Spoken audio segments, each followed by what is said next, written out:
আসসালামু আলাইকুম। আজ পাঠ করে শোনাব হুমায়ূন আহমেদের লেখা অপেক্ষা উপন্যাসটির দ্বিতীয় পর্ব। সুরাইয়া তাকিয়ে আছে ছেলের দিকে। ছেলে চোখ বড় বড় করে মাকে দেখছে।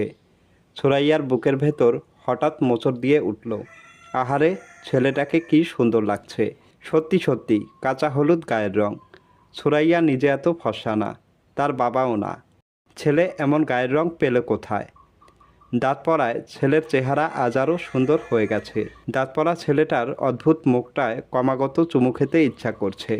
শাশুড়ির পায়ের উপর থেকে ছেলেটাকে জোর করে ধরে নিয়ে এলে কেমন হয়? খুব ভালো হয়, কিন্তু সম্ভব না। সুরাইয়া চলে এলো। তার ইচ্ছা করছে ইমনের বাবার অফিসে একটা টেলিফোন করতে।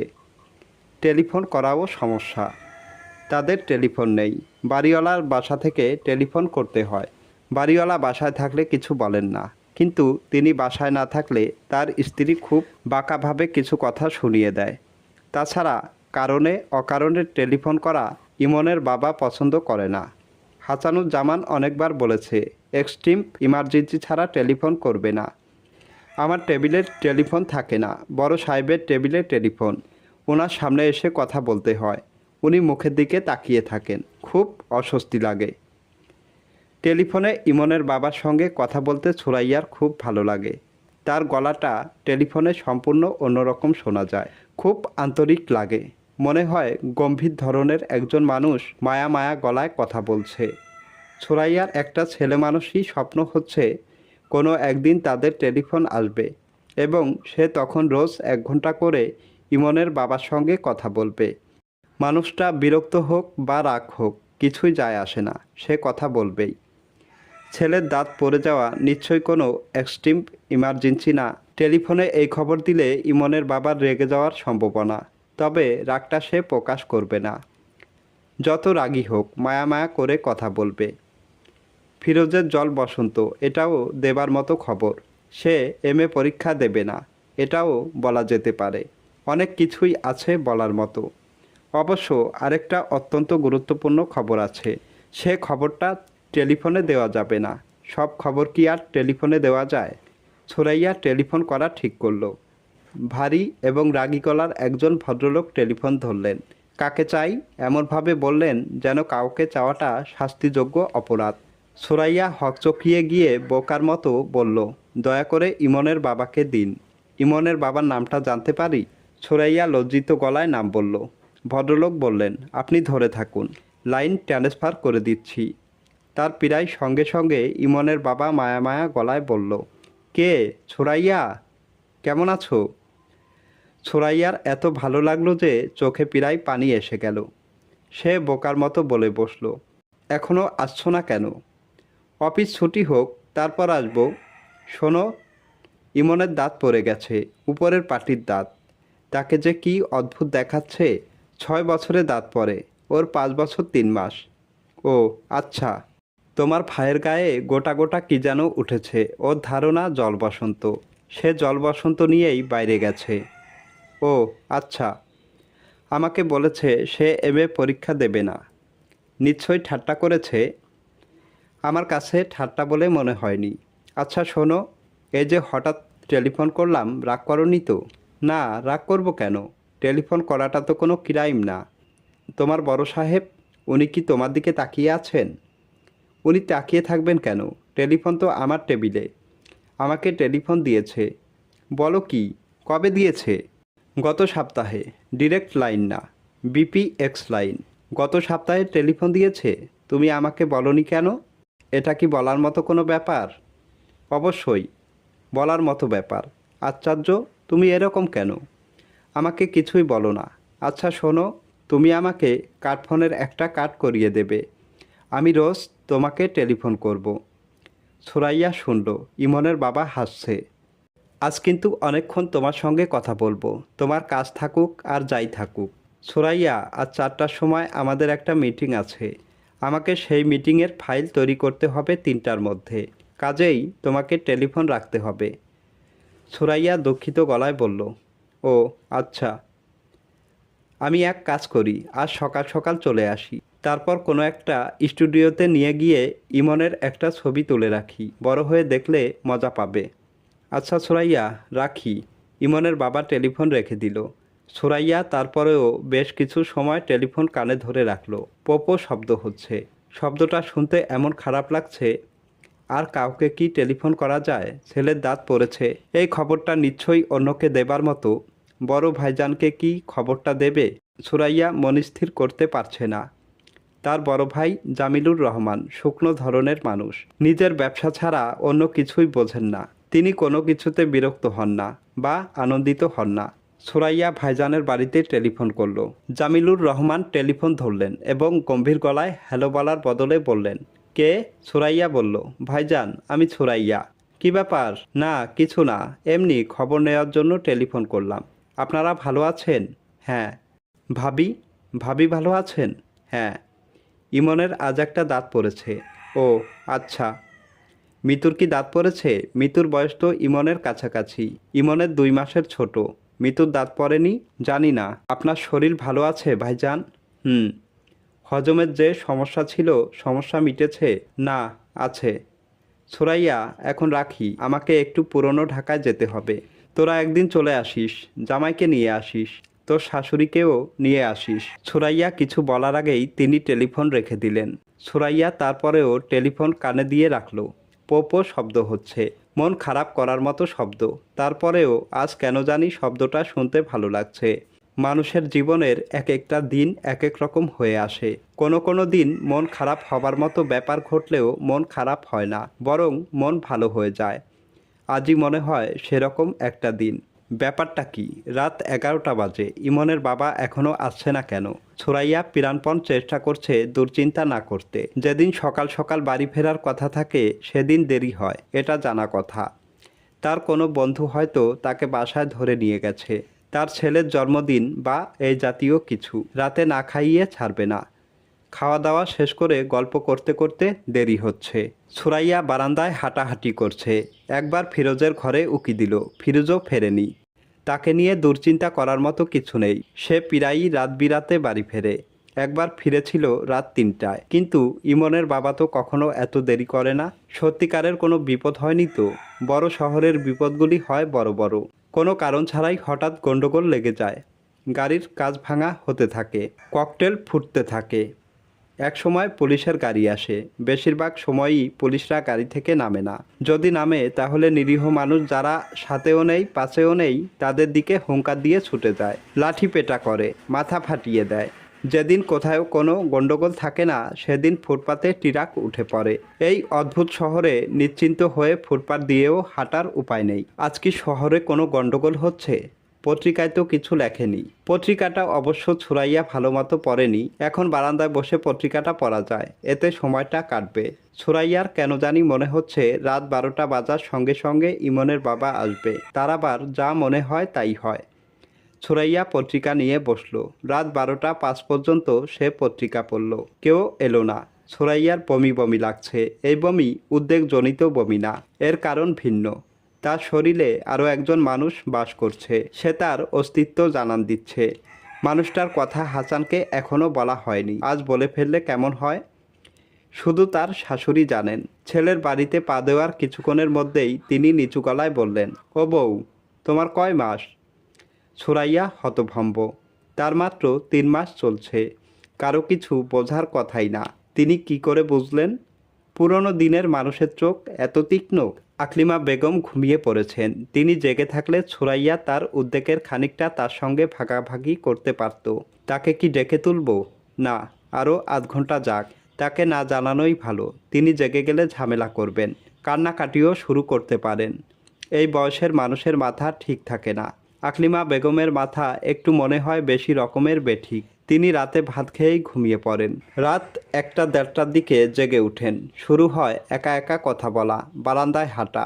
মাঝে মধ্যে গানের মতো সুর করে কি জানি বলেন, শুনতে ভালো লাগে। প্রথমবার শুনে ছুরাইয়া চমকে উঠে বলেছিল, আম্মা গান গাচ্ছেন নাকি?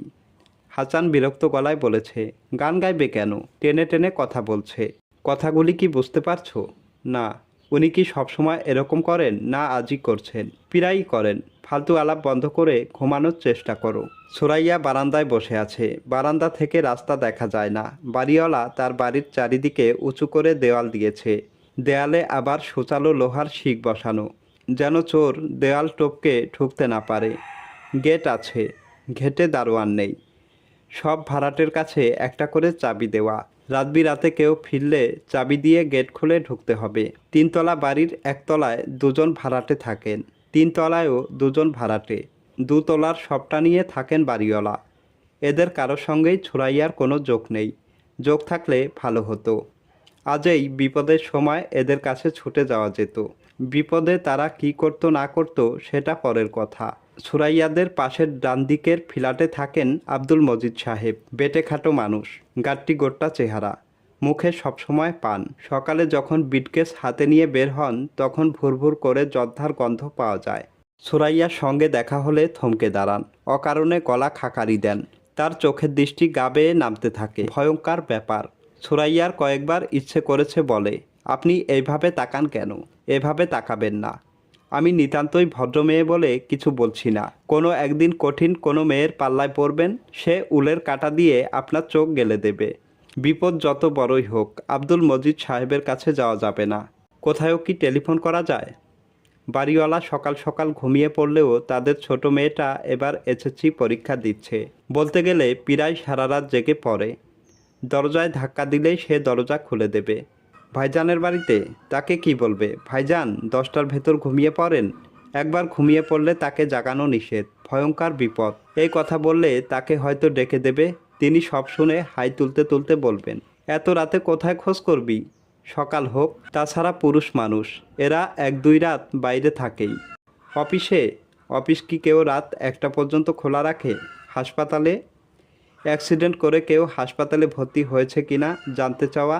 নাম হাসানুজ্জামান, বয়স 32, পরনে চেক ফুল শার্ট, খয়েরি প্যান্ট, পায়ে স্যান্ডেল, চোখে কালো ফ্রেমের চশমা, গায়ের রং ফর্সা, দেখতে সুন্দর হালকা পাতলা। টেলিফোনে তার গলার স্বর খুবই মিষ্টি। সুরাইয়া চমকে উঠল। ছি ছি, এসব সে কী ভাবছে? হাসপাতালের কথা মনে আসছে কেন? মানুষটা হাসপাতালে কেন যাবে? কুচিন্তা মনে আসা ঠিক না। যে চিন্তা মনে আসে তাই হয়। ভালো কোনো চিন্তা মনে আনতে হবে, সুন্দর কোনো চিন্তা। বৌমা, বারান্দায় বসে আছো কেন? সুরাইয়া উঠে দাঁড়ালো।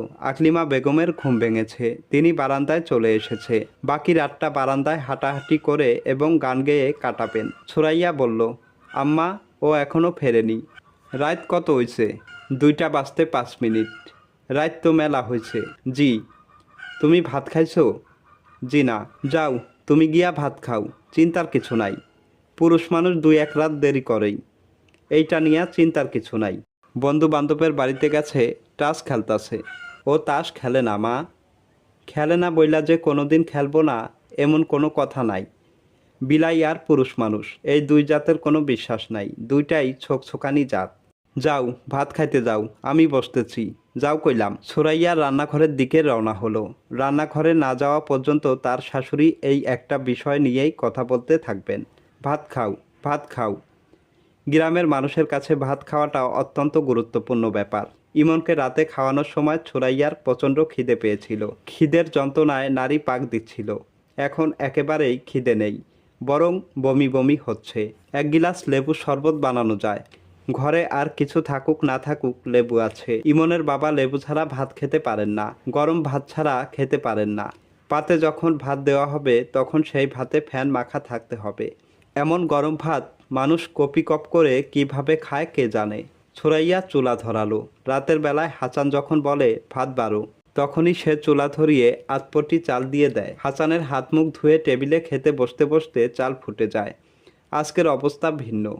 ভাত রাঁধা থাকুক, কিছু একটা নিয়ে ব্যস্ত থাকা। ভাত রাঁধতেও কিছু সময় যাবে। আকলিমা বেগম মেঝেতে পা ছড়িয়ে বসেছেন।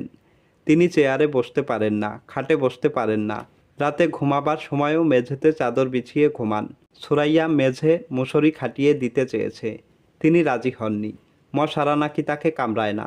বুড়া মানুষের রক্তে কোনো টেস্ট নাই গো বউ। শুইলা মশা বয়, কামড় দেয় না। আজ আকলিমা বেগমকে মশা কামড়াচ্ছে। তিনি এর মধ্যে কয়েকটা মশা মেরে ফেলেছে, যেন এরা মহামূল্যবান কোনো প্রাণী। এদের মৃতদেহগুলির প্রয়োজন আছে। আকলিমা বেগমের বুক ধড়ফড় করছে। এত রাত হয়ে গেল, ছেলে বাসায় ফিরছে না কেন? এই বয়সে সবচেয়ে খারাপটাই আগে মনে হয়। ভয়ঙ্কর কিছু ঘটে গেছে কি? আজকের রাতটা কি ভয়ঙ্কর কোনো রাত? তার ৭০ বছরের জীবনে অনেক ভয়ঙ্কর রাত এসেছে এবং চলেও গেছে। হাসানের বাবার মৃত্যুর কথাই ধরা যাক। কবুতরের খুপরিতে হাত দিয়েছে, কবুতর ধরবে, নতুন আলু দিয়ে কবুতরের মাংস রান্না হবে। হাত দিয়েই হাত টেনে নিল। রাঙ্গা বউ ইন্দুরে কামড় দিছে। কবুতরের বাসায় ইন্দুর না, ইন্দুর না, সাপ, বিরাট একটা সাপ তাদের চোখের সামনে কবুতরের খোপ থেকে বের হয়ে এলো। দুজনেই হতভম্ব। আকলিমা বেগম দিশে হারালেন না। সঙ্গে সঙ্গেই পাটের কোষ্টা দিয়ে হাত বাঁধলেন। ওঝা আনতে লোক পাঠালেন। কালা গরুর দুধে হাত ডুবিয়ে রাখলেন। সাদা বর্ণের দুধ যদি কালচে হয়ে যায় তাহলে বুঝতে হবে জীবনের আশা নেই। আকলিমা বেগম আশায় আশায় বুক বাঁধলেন। ওঝা এসে পড়ল দুপুরের মধ্যে। ঘণ্টাখানিক ঝাড়ফুঁপের পর বাঁধন খোলা হলো। মানুষটা শান্তির নিঃশ্বাস ফেলে বলল, হাত জুইলা যাইতেছিল, এখন ব্যথা কমছে। পানি খাবো বউ, পানি দাও। পানি আনা হলো। পানির গিলাস হাতে নিয়েই মুখে দেবার আগেই লোকটা মারা গেল। এইসব কথা আকলিমা বেগম মনে করতে চান না, তবু মাঝে মধ্যেই মনে পড়ে। ভরা গিলাস হাতে নিয়ে ধরপর করে মরে গেল। এই দুঃখ কম কি? জগতের কোনো দুঃখই কম না। ছোট দুঃখ, বড় দুঃখ, সব দুঃখই সমান। বাচ্চা বউটার দিকে তাকিয়ে মন শক্ত করতে হবে। বাচ্চা মানুষ, দুঃখ পেয়ে অভ্যাস নেই। বউটাকে ভুলিয়ে ভালিয়ে রাত পার করতে হবে। দিনের বেলা যে কোনো কষ্টই সহনীয় মনে হয়, রাতে ভিন্ন ব্যাপার। কিছু কিছু রাতকে এই জন্য বলা হয় কাল রাত। কাল দিন বলে কিছু নেই, এটাও একটা আশ্চর্য ব্যাপার। তিনি তার দীর্ঘ জীবনের অভিজ্ঞতায় দেখেছেন, নরম মেয়েগুলি কঠিন বিপদ সামাল দিতে পারে, শক্ত মেয়েগুলি পারে না, চিত হয়ে পড়ে যায়। এই শব্দের একটা গ্যারাইম্মা নাম আছে, চিত শক্ত। আম্মা, চা নেন। আকলিমা বেগম চায়ের কাপ হাতে নিলেন। শহরে এলে তার চা খাবার রোগে ধরে। বেটা এই ভয়ঙ্কর সময়েও চা বানিয়েছে, এটা ভালো লক্ষণ। মন শক্ত আছে, আসল বিপদ সামাল দিতে পারবে। বৌমা, বাজে কয়টা? 2:25। রাত কাটতে বেশি দেরি নাই। তুমি ভাত খাইছো? তুমি ভাত খাও নাই, মিছা কথা বলছো। মুরব্বির সাথে মিছা কথা বলা ঠিক না। যাই হোক, চেয়ার টান দিয়ে আমার সামনে বও, তোমার লগে আলাপ আছে। সুরাইয়া চেয়ার টেনে বসলো। কেন জানি তার হাত পা ঠান্ডা হয়ে আসছে। বৌমা, মন দিয়া শোনো, আমি একটা গণা গুনছি। গণার মধ্যে পাইছি হাসান ভালা আছে, কাজেই মন খারাপ করবা না। সে আসবো সকালে। কি গণা গনছেন? সেইটা তুমি বুঝবা না। আমি পুরাণকালের মানুষ, আমি অনেক গোনা জানি। আকলিমা বেগম কোনো গোনা জানেন না। বাচ্চা মেয়েটার মন শান্ত করার জন্য কিছু মিথ্যা কথা বলা, এই মিথ্যা বলার জন্য তার পাপ হচ্ছে। আবার মেয়েটার মন শান্ত করায় পুণ্য হচ্ছে। পাপ পুণ্যে কাটাকাটি হয়ে সমান সমান। ইমন জেগে উঠেছে, কাঁদছে। তাকে বাথরুম করাতে হবে। ছুরাইয়া ছেলের কাছে গেল। আকলিমা বেগম আরাম করে চায়ের কাপে চুমুক দিচ্ছেন। ছেলে ফিরছে না, এই দুশ্চিন্তা এখন আর তার মাথায় নেই। গনার ব্যাপারে যা বলেছেন তা সভ্য মিথ্যা। বাচ্চা মেয়েটাকে শান্ত করার জন্যই বলা। বউটা তাকে দেখতে না পারলেও তিনি তাকে খুব পছন্দ করেন। মেয়েটার মনে দরদ আছে, স্বামীর জন্য সে খুব ব্যস্ত। আকলিমা বেগমের ঘুম পাচ্ছে। তিনি বারান্দা থেকে উঠলেন। কিছুক্ষণ ঘুমালেও কাজে আসবে। সকালে কোন ভয়ঙ্কর সংবাদ এসে উপস্থিত হয় কে জানে। ইমন বাথরুম করল, পানি খেলো, সব কিছুই ঘুমের মধ্যে। ছুরাইয়া তাকে বিছানায় শুইয়ে দিল। ঘুমের মধ্যেই সে বিড়বিড় করে কথা বলছে, আবার মাঝে মাঝে দাঁত কটকট করছে। পেটে কিমড়ি হয়েছে নাকি? যেভাবে চিনি খায় পেটে কিমড়ি হওয়া বিচিত্র না। ছুরাইয়া ক্লান্ত গলায় ডাকলো, ও বাবু, ও বাবু। ইমন ঘুমের মধ্যেই বলল, কি? তোমার বাবা এখনো আসছে না কেন গো বাবু? আমার খুব অস্থির লাগছে গো সোনা। ইমন আবারও বলল, আর তখনই বারান্দায় রাখা পানির বালতি থেকে পায়ে পানি ঢালার শব্দ হলো। এই শব্দ সুরাইয়ার পরিচিত শব্দ। ইমনের বাবা বাইরে থেকে এলেই প্রথম যে কাজটা করে, বালতি থেকে পানি নিয়ে পায়ে ঢালে। তার জন্যে বালতি ভর্তি পানি এবং একটা মগ বারান্দায় রাখা থাকে। সুরাইয়ার শরীর ঝিমঝিম করছে। ছুটে গিয়ে যে দেখবে সেই শক্তিও তার নেই। বারান্দায় যেতে ভয় লাগছে। গিয়ে যদি দেখে সে না, ইমনের দাদি নামাজের অজু করছে। রাত বিরাতে অজু করার অভ্যাস,